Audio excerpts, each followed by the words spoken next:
This my take, I'm coming in hot, right in your face. The moment can't wait, I'm running the race and you running in place. Where you going, man? Speak with your chest, say it with pride. I move to the left, I'm known as the best, and it ain't a threat, just a promise I kept. I kick that, shoot those, you stare, shoot smoke, pass cross, I'm go. Like Messi, Naldo, Jordan, the ring zone, Tyson, the ring though, and me, Pepito. Hello everyone and welcome to EP Season 3, Episode 3. I'm here with my boy Ardi. And listen, we're going to continue talking about the Euros, which is finally closing. We're going to talk about the Copa America, which they play the finals on the same day. I'm not sure how you feel about having two finals. It works. Same day. Do you like it? It works because they're both different times, right? It's not because like Copa America is like more tailored towards like the U.S. market time of like everyone going to attend, and especially with this heat wave going on, it's going to be at a later time, which I don't mind, which makes it a day of double finals, which makes it more fun. Like imagine having two Champions League finals in one day. Like that's the intensity we're gonna have, which is cool. I know, but I want to set like give me one on a Saturday, one on a Sunday, so the whole entire weekend is or just a one-day bender. I don't mind that either. You know what I mean? So it's like I don't know. I'm not sure if I'm a huge fan of that, but we're gonna be getting into these games. But please first subscribe below. All right, brother. Where you want to start? Euros, Copa America. You know what? Let's say my show. No, it's your show. I'm just here to help. No, we should start with the Copa America, and people who are here for our Euros take, make them wait. Tease them a little bit. I like that. I like that. Let's go Copa America. So we have Argentina, Colombia. Big game, man. I want Colombia. I want Colombia to win it so bad. You have no idea. You do? No idea. No idea. Colombia. I would like Colombia. Wouldn't be bad. Argentina. Messi winning his second Copa America. Okay, I have controversy around the Copa America when Messi won it. You want to know why? What's that? Because for some reason, the Copa America used to be like how the Euros was, right? Like every 4 years or every 2 years, spaced out, whatever. Yeah. How is it that they hold 4 Copa Americas within 6 years? No, you're right. You're right. Well, first off, there was the Centenario, so exactly that's different. Yeah. It's still BS. Yeah. I don't care if it's 100 years. Like every 4 years, it should be the way it is. I'm not sure if they change the regulation where they do it like every. No, they change it for one reason only. You know why? You know why? Bro, I don't know. Tell me how.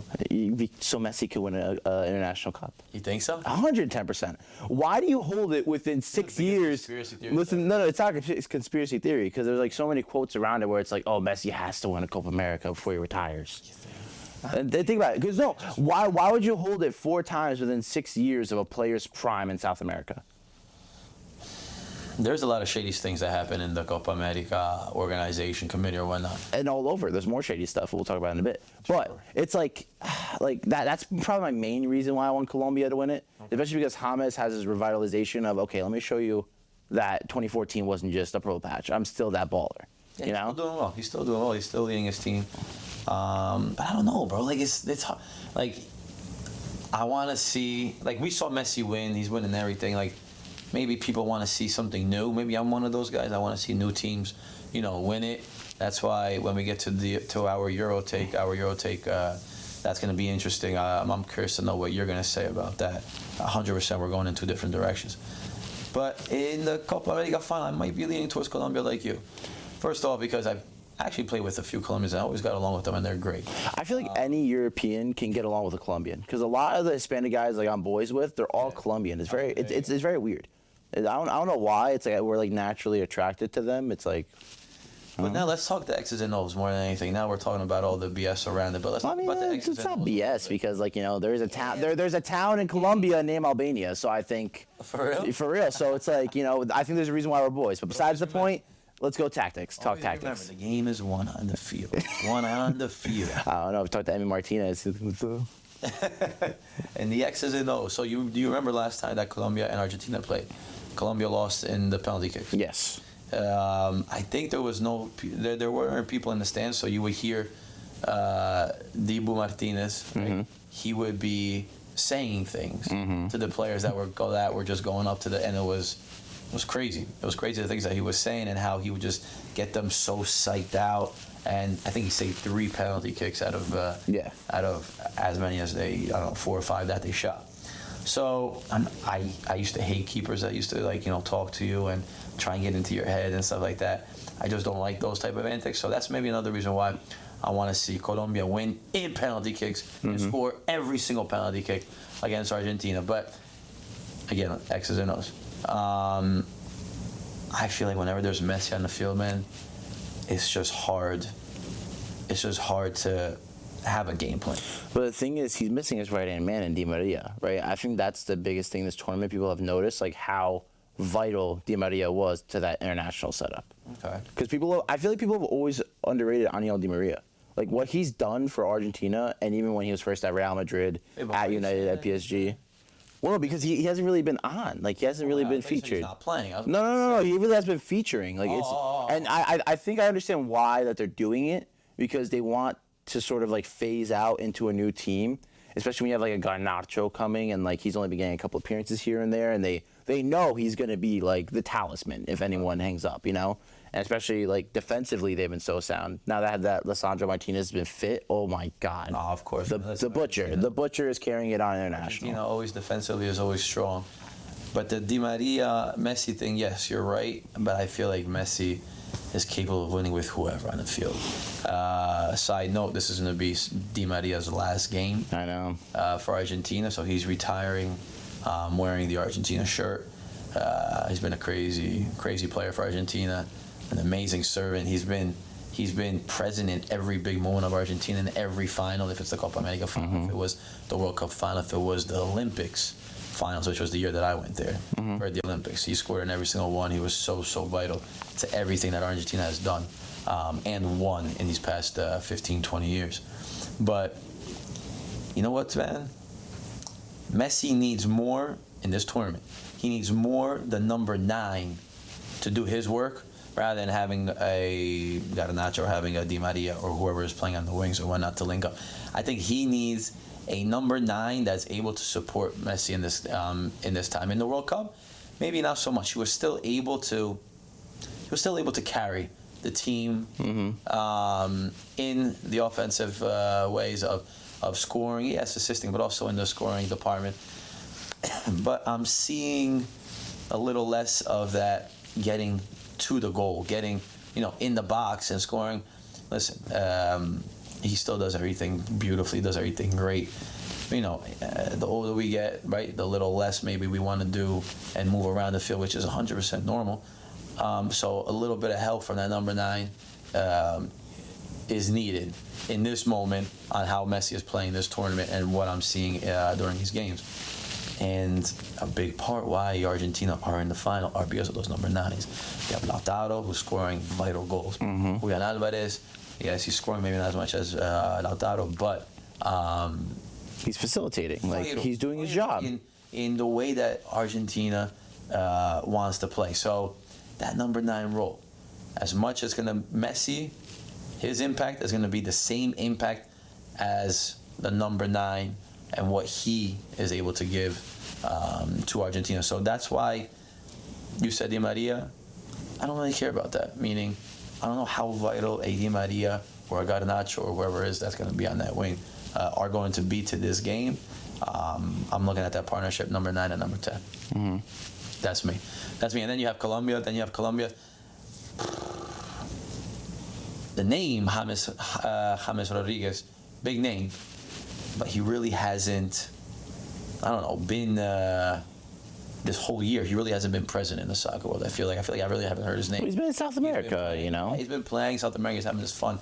But that's why I'm going to feel like this Colombian team is more of a collective team, and it's not based on only James, right? As much as he's a great player, he made his decision to go back to South America and, do his work and, live happy. Because he's from there, so it's normal. So he's living happy. But I feel like it's been a collective. Yeah, 100%. A collective type of playing style, not relying on, one player or 2 players. And I feel like seeing this cohesiveness of this group, and now knowing that they're playing against Argentina, they're able to have that revenge that I'm sure that they're thinking about. I'm sure they're pissed off about. It just adds more fuel to the fire, right? and that's why I hope Colombia wins, and that's why I feel like they will pull it off. That's what I think. That's my take on that. Yeah, I think with like Colombia, it's sort of like you're seeing more of like James. It's not like he's been scoring goals left, right, and center. He's just been assisting a lot. Yeah. He's been, again, like the facilitator. He's making sure everyone's doing their jobs, assisting when he has to. And I think also the people that are coming in now, and like don't get me wrong, Luis Diaz is a great player. Luis Diaz. Yeah, he's a great player, but I feel like he still has that room to grow to be like the top player. Yeah. You know what I mean? Yeah, he's so young. And then you still have like Sinisterra. You have the right back in Munoz, who plays at Crystal Palace, and he's been spectacular this tournament. And you have like Sanchez at center back, who's been doing the work. Yerry Mina. My biggest concern for Colombia though is like all these red cards and yellow cards been accumulating. Who's actually going to be available for the final? All right, give me this: the over/under on 7 yellow cards in this game. Where are you going? I'm going over. 100%, right? Going over. If you can have, what was it? I think it was 16 yellow cards in Argentina versus Netherlands. You're gonna get more. Was 60? Well, yeah, but the Argentina Netherlands, because they had that. No. I know, but that's my point though. Like, and plus in the game prior with Uruguay and Colombia, where like I don't know if you heard, Darwin Nunez got into a fight outside the stadium to protect people's families and stuff. That's ridiculous, bro. Yeah, I know. But I'm just saying, but like the intensity that this type of competition brings, I think that's the bigger concern of where it doesn't matter whether it's just the players or the fans chirping. Mm-hmm. It's going to hit the fan. I wanted to say a certain word, but it's going to hit the fan. There's always going to be a moment where it always hits the fan. Messi might take too hard of a tackle, and then you have the enforcer and DePaul pull up and be like, what are you doing? His little bodyguard, bro. Like, trust me, like it's something's going to go down where it's just like cards. It will happen. But it's normal, bro. You're talking about South American soccer. Yeah. South American soccer is really intense because they live it and breathe it like us in Europe, right? And I hope that the American fans, I hope they were watching, and I hope they were present at the stadium, watching all these South American teams playing with how much love and passion that these teams play for. And unfortunately, you saw a very, very bad scene for Uruguay versus Colombia. That should never happen. But just like how you said, right, it kind of just boils up to that point where, anything goes sometimes. And it sucks. It shouldn't be like that. But that's what soccer means in other places. And I'm sure that the U.S. fans, they got a taste of it. They saw it. I'm not saying, hey, let the U.S. become like that. But I just say that we have a long way to go until it becomes our bread and butter, our national sport, right? Did you see Chiellini's quote that came out? What did he say? He was saying something how like just please, like make sure you keep watching soccer. Yep. It's a bit concerning that like one of the pundits on TV has to emphasize that to the American audience. It's like if they're watching it, you already have the people that are watching it. You're not catching the casuals there. I think that's sort of like the bigger issue overall. It's like how can you rope in casual fans? And I think that's like a whole different thing on its own. I mean, listen, Chiellini had a good point where I think he said 3 things, like keep watching it, keep studying it, continue to love it or whatnot, right? I feel like those are like the 3 points he kind of put up, but it just makes sense. Yeah, of course, right? Because I feel like in order to, make this sport like your number one go-to sport, it needs to be present 24/7 all day, exactly, right? And unfortunately, maybe it's not how it is right now because on ESPN they barely show it. I just saw a clip, which if you want to get into it, we can get into it on Colin Cowherd. He was saying something about how the U.S. in 2026 are able to play face to face with the big teams like England, Italy, Netherlands, Argentina, and I don't know what your point is, but I feel like that's just the ignorance of the American fan today. So like, do they really understand the game? Is there the willingness to care to understand this game more? So maybe we don't sound outrageous when we say certain things, and then we could actually apply those things that we learn to our training or to our kids, and get it to a level of where it's like, yeah, I care about this so much that I'm going to continue to pursue it. My thing is, I don't think it's ignorant. I think it's just delusional. As someone who's coming in from the grassroots of it all, like seeing the younger kids develop, there needs to be more time. It needs more time. Like we made this point the last time, so I don't want to harp on it too much. Yeah. Exactly. I feel like we talk about this like every. Well, because it's always in the media. It's always in the media. Oh, U.S. this, U.S. that, U.S. that. We have to be understanding of the fact that realistically, to be a dominant footballing nation, we can't just rely on what's happened in the past 20 years, because I'm going to count 1994 as us properly starting to become a footballing nation. When these countries have centuries over us, you can't just speed run it and get yourself there. It's going to take time. Yep. No, I'm 100% with you. And that's unfortunately the downfall right now in the USU soccer is that, or the development, is that everybody wants things fast. But like you said, it takes time to develop. It takes time to, find the next man up. And going back to Argentina, are they going to find the next players, right, to substitute the Messis, Di Marias, the Otamendi's? Who else is old out there? I don't even know who else is there. I think those are the main four that you're going to need to replace. But don't worry. If you're going to have Garnacho, then you have Lisandro Martinez, you're going to be fine. Don't worry. Yeah, it's a good point.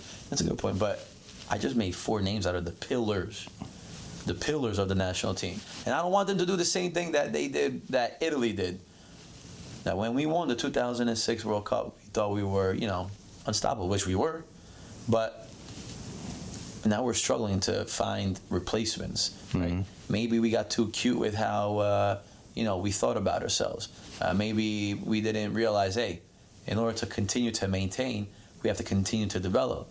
And I don't know if that's probably like one of the reasons why Italy right now can't find, I'm going specific, a number 9 striker to where we could rely on them in important games. That's something that we just really don't have. And something that Spain has done very well, yes, which was continue to develop and continue to be a dominance. Yes. A dominance where they find themselves in the finals of the Euros. Let's switch now to the Euros, where they're facing an England team that has a lot to prove. I think. I think this is the first time ever going to say it. It's very rare. Oh God. Southgate got it right for once. He got it right. I thought you said England was going. No. I mean, they are, but really? Southgate got it right. In my opinion, the fact that Southgate was able to be at halftime, okay, Trippier, you're off. And towards the end, like, okay, Foden, Kane, you're off. We need something different. And that's how we got the goal. I think it's showing that, like, the ignorance of my lineup is working, and it's fading. And now you're actually realizing how much actual talent you have on that bench. And I think also a midfield where you have Kobe Mino in it, doesn't matter. Yo, Mino was like the man of the match. Oh my God, it was insane. At 19 years old doing that. 19. Think about that. And then we have for Spain also, Lamine Yamal just turned 17, doing what he's doing for Spain. No, it's ridiculous. So, going back, right? Spain, they're able to develop all these young players and substitute the legends of the game that left these past 4 or 5 years, right? And being a dominance again. And a dominance by teaching the game the right way. Meaning, obviously having the patience for these players to develop. But look at the way they're playing, man. It's just so beautiful to see.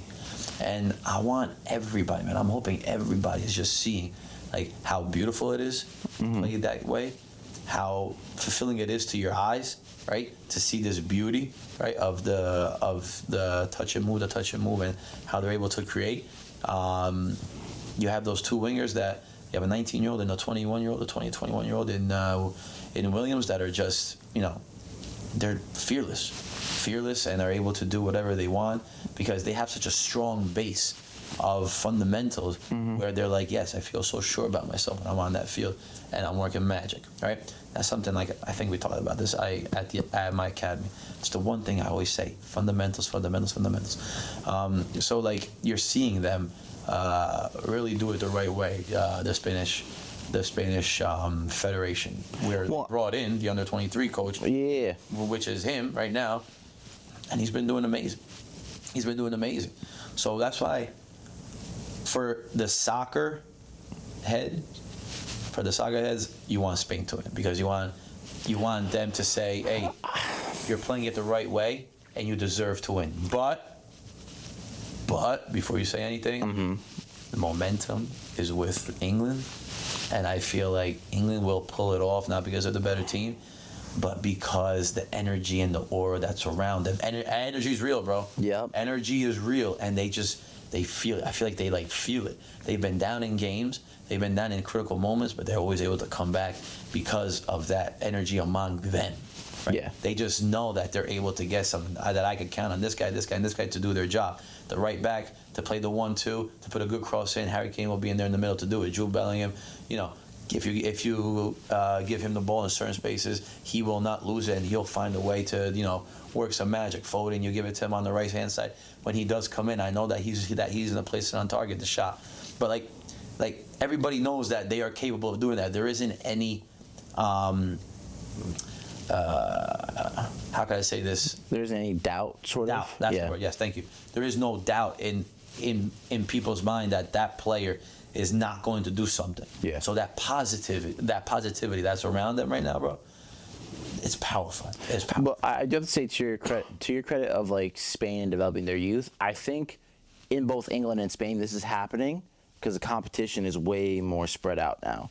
It's not just like back in the day, like when England used to call players. It's like, oh, you have United, Chelsea, maybe some Liverpool players, and maybe some Arsenal players. That's it. Yeah. Or even back in the day, Spain, it was basically Barca FC with Sergio Ramos and Casillas. Yeah. It's like now, like in a lot of these national teams, we're seeing proper ballers and proper development because these leagues are starting to spread out and become more like developed. And in Spain especially, because even though Real's the giant that Real is, there's still other teams where they can sort of keep up, maybe not win the game, but they can keep up. Yeah, I think you made a good point. Yeah, so it's like you have. I think that's a big factor here, but I think also, like, don't get me wrong, Lamine Yamal has been a big time player in this tournament. Yeah. You have Mikel Merino, who scored like a last-second header to put Spain through a game back. Like, you have players that can step up for Spain, but for England, we talk about it, the aura, even towards the penalties. You had Palmer. Mm-hmm. You had Bellingham, Saka, Tony, Trent. Pressure? What pressure? Like, they just knocked them all down. It's crazy. And then a lot of things are going their way, meaning, hey, if you want to get into it, was that a penalty kick on Kane? Oh no, it wasn't a penalty. How do you see? But this is a controversy I'll tell you about. How do you have a ref that was suspended for 6 months for match fixing, refereeing a game, a semifinals in the Euros? I heard that. I'm not going to get into that. That's ridiculous. Well, I just told you because we're talking about corruption in one place. Oh, Messi got 4 Copa Americas in the 6 years. How about a referee who's known for going against the laws of the game? I am abstaining from this crazy take. This is It's not crazy. Ardi, It's not crazy. This is Ardi's take. I have nothing to do with it. Nothing at all. My take is this. That it could have been a penalty kick. Well, no, because It could have been a penalty kick if, and it's very hard to see, if Dumfries' foot is going towards Harry Kane's foot. If it's going towards his foot and it hits him, yes, it's a penalty. But if Harry Kane kicks it and his foot is going towards Dumfries, it's different. Then obviously it's not. Yeah. But that's what happened, though. I can't even tell. Well, that's the whole point. It's like, as a referee, I'm not sure if because as a referee, I have someone who's refereed for a while. I stopped doing it because it's like pain in the ass. It's not worth it. Bro, if you ref my games, I think I'll win. No, you wouldn't actually. I was a very solid ref. Like I got up to the point where I was doing a lot of like the MLS Academy games and stuff with like Red Bulls. And yeah, I'm solid. No, but it's like, well, as a referee, the number one rule: if there is doubt in your head about a call, you don't make the call. The calls you make have to be outright. He went to VAR. So it's not like, he called it on the spot.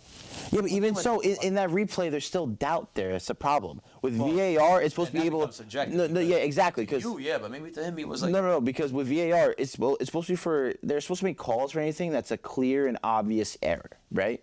Where it's sort of like you're calling out the referee like, hey, you messed up. Here's what we truly see. But in that replay, you don't truly see anything. You see maybe the back of his studs by his heel, clipping the front of Kane's foot, because he's jumping up to block the shot that Kane is taking. That's also another thing. How can you call a foul on a player when they're already taking the attacking position, when they're already going like in the attacking motion? where they're getting the shot off. But like I said, maybe he sees Dumfries' foot continue to go towards Kane. Instead of Dumfries' foot maybe stopping to block it, and then Kane hits it, I can understand that. Then it shouldn't have been a penalty. Maybe he sees Dumfries' foot continue like that momentum towards Kane's foot, and he calls it a thing. It's a subjective thing. I feel like if he gives it, okay. If he doesn't, it's still okay. That's my opinion on that thing. But just to continue this conversation of where these 50-50 calls are going in England's way, it's not because they love England. It's not because they're getting lucky. I hate that word, luck or unluck. It's just because I don't know, man. Like, it's just something in the air when it comes to England, right? That, like I said, that aura, that freaking energy that is in that group, right? Like, you could see it from the TV. Just imagine being around them, right? And that's just so powerful. And that's what you need when you get into these big tournaments, like Argentina in the World Cup. Bro, unstoppable. They didn't play the best soccer. They did not. But obviously they had Messi and everything was great about Messi, but the whole entire team spirit, bro, it was there.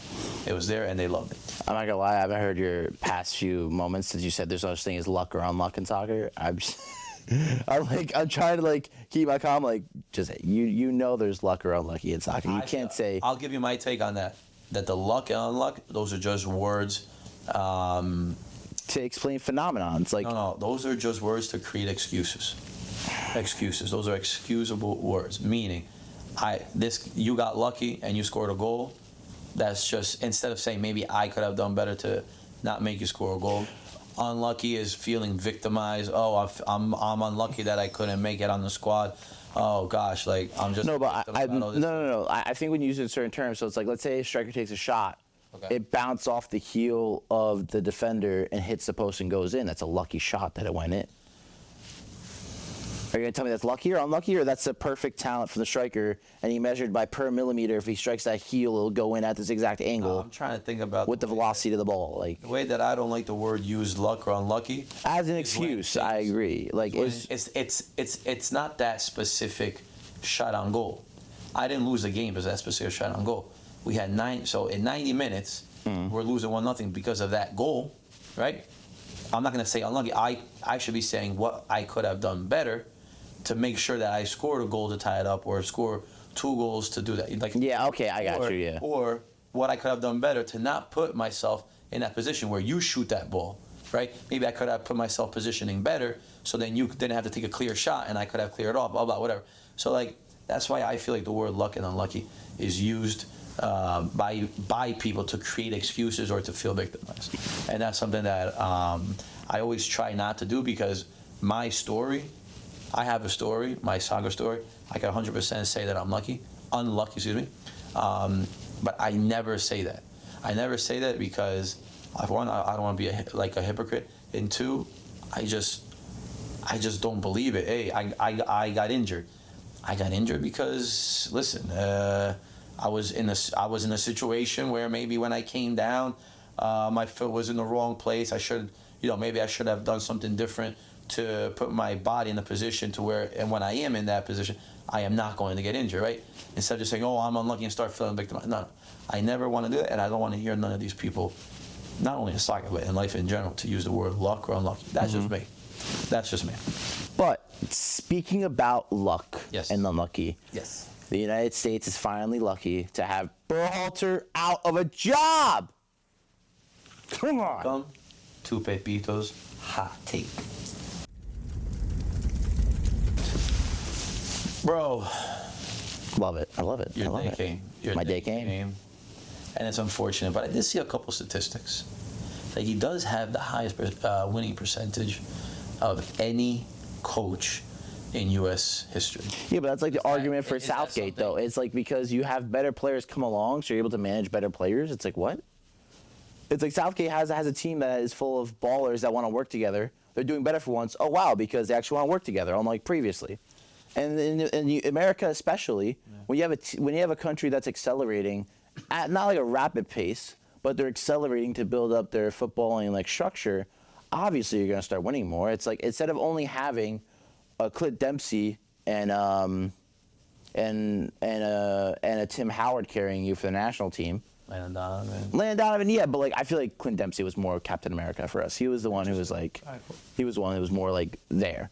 Okay. But like when you go from having one or two players who like keep you going, especially with Tim Howard making 16 saves against Belgium in one game, like, come on, like that. Obviously, there's going to be a change, especially now we have a more thorough out team. Like when you have a Matt Turner playing for Arsenal than Nottingham Forest, when you have a back line of Tim Ream, where Pep went, if you were a little bit younger, you'd be playing for me at Man City. If you have Anthony Robinson, who's been excelling at left back for Fulham. Like, I mean, obviously Zimmerman's Nashville playing in the MLS, but the fact he's still getting a call up playing there still means something. Like, and our midfield three, like Pulisic, like there's way more depth now to this squad. Like, there's more understanding for what we can do, and you have more tools available to you. It's like building a house. Can you build a house with only just a screwdriver and a screw? No, you can't. You need more stuff. And I feel like we're finally getting more and more tools to build this footballing house that we need for America. All right, I understand your point. I get that now you have more European players playing, but I don't know how much it's on Berhalter with how these things have been going these past 3 or 4 years, where everybody's saying yes, Berhalter's fault. But I give the same exact guilt to Berhalter as much as the players, meaning that the players have just as much guilt where things did not go the way it should have been in these past 3-4 years. Because you're talking about, big talent. I want to say this. In comparison to what we've had. We have to evaluate this the right way. We have to talk about it the right way, bro. I like that Reams and Robertson and all that stuff are playing in Europe, but like role players. The only player that's not a role player in this moment, I'm gonna probably say, is Pulisic, where he's slowly getting out of that role player identity. Yeah. All right? Because up to now he was. Up to 6 months ago he was. All right? And then you have Tyler Adams, who's slowly becoming that, that leader of the team that he's playing for, right? And becoming one of the best. I'm not gonna say the best, but being, having that confidence to him saying that if I'm healthy, I could be the best in my position, right? Yeah. And that's not just somebody just talking out of his ass and saying, yo, yeah, I'm the best, even though, you still got like a lot of work to do. Yeah. But I feel like he has that confidence because he's shown it and he just feels it, where if I'm good, then I'll be 100%. So between Pulisic and Tyler Adams, these are players that, are getting out of that role average player. But the rest, Weston McKennie, he's not bad.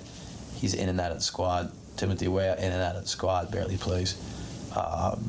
Who's the other one? Musa, he was playing, Sevilla, Valencia, wherever he was. But now he can't even touch the field. So, like, everybody's playing in Europe, and that's great. Kind of makes you think, are they buying these American players just for marketing, or because they really, or because they really, really deserve a spot on the field, right? That kind of makes you, think a little bit. There's a golden generation that we're talking about, bro. It's not golden. I don't think it's golden. It's not golden. I think. I think we're on the cusp. I think those people don't understand. We're on the cusp of building solidity. You have media that are calling this the golden generation, and it's putting extra pressure on a Berhalter to where people actually think that, they should be going to the finals of the Copa America, or they should be challenging Argentina and England and all these big teams. Well, no, they should have made it to the semifinals. Let's be real about the U.S. U.S. should have made it to the quarters or semis for Copa America.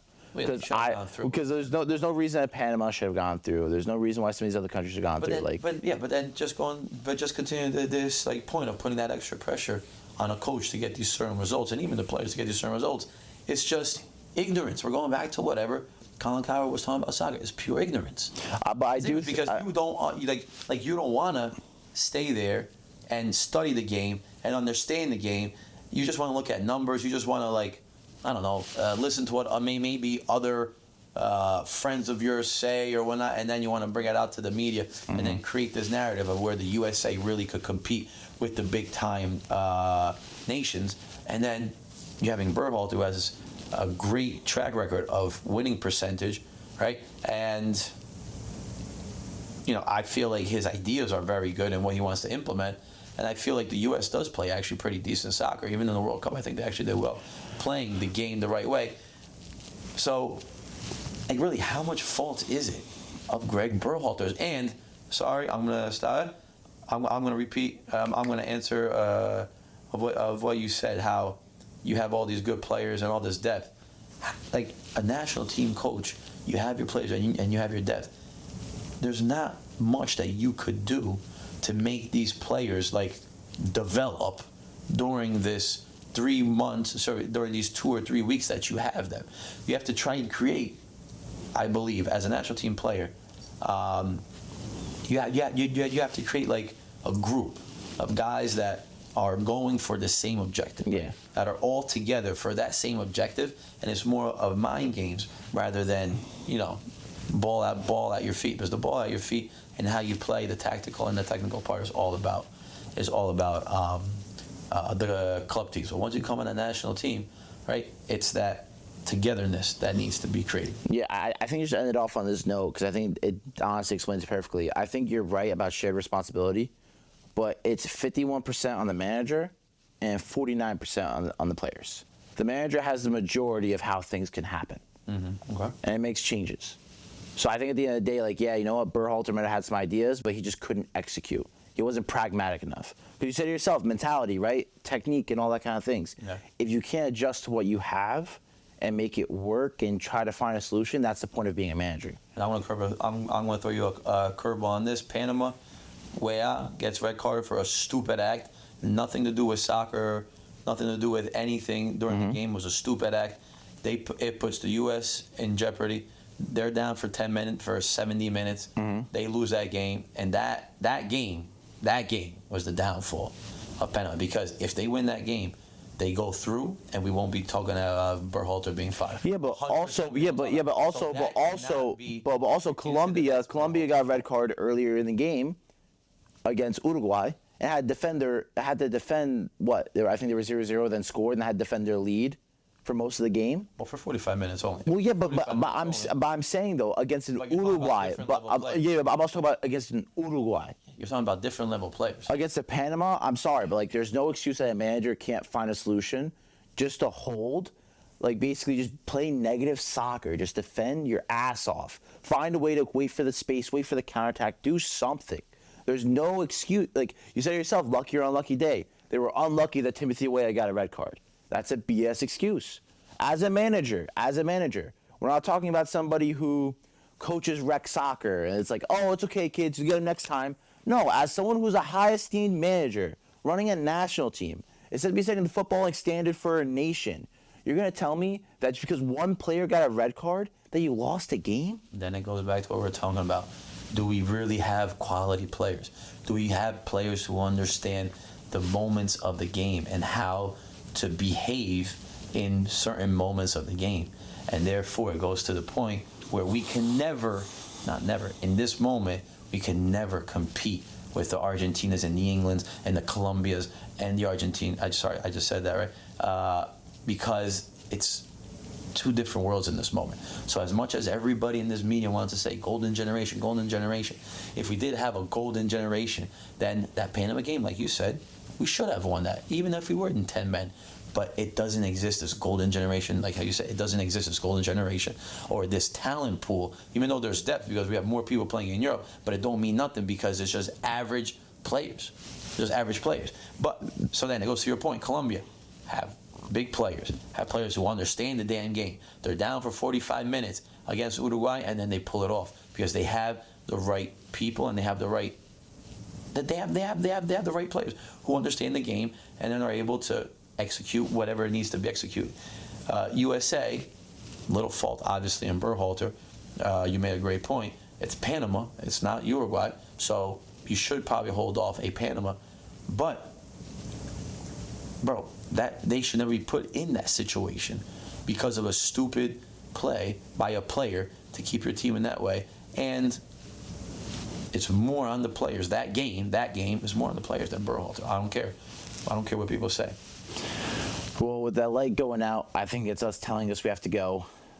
The equipment's like, hey guys, we're tired of this conversation. You guys talk about USA too much. Too much. We're done. We're out of here. Colombia, winners of the Copa America, and England, the winners of the Euros. You can't tell me otherwise. all right, guys, thank you so much for listening. We'll see you guys next time. Peace.